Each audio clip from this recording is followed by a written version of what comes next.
got a bit of a surprise. The Juddmonte Spencer Field has been drawn. No sign of Icon Project. What's the story? She worked on Monday for Marty Wolfson, and she bled during that workout. Now, Marty said they came back, they scoped her, they found out that she bled, and they found a lung infection, which he thinks she developed from shipping down from New York through the cold air all the way to Kentucky.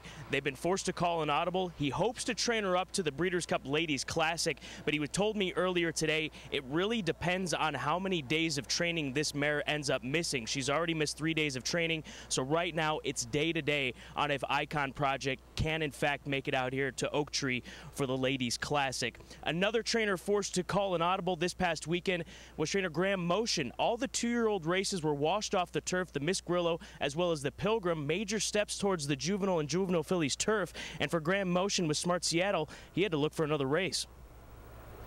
In a way, I think they might have done us a favor by taking them off the grass because it would have been so soft. I'm not sure it would have been a fair test and that we would have got a true read on her ability. You know what I mean? You cannot afford to make a wrong move if you really want to try and run in the Breeders' Cup. You know, the chances are the races are going to overfill, so it's quite important with how few races there are that you accomplish what you need to accomplish in order to get in the Breeders' Cup. You know, we're running the Jessamine.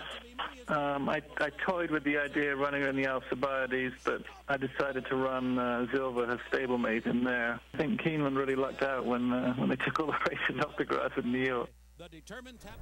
Graham also mentioned to me, you know, there really needs to be in the future as they progress with this Breeders' Cup card, more races for these youngsters on grass. There's only really a few opportunities. There are no races out here in Southern California, so he hopes that the Breeders' Cup program will expand for the juveniles and juvenile filly turf contenders.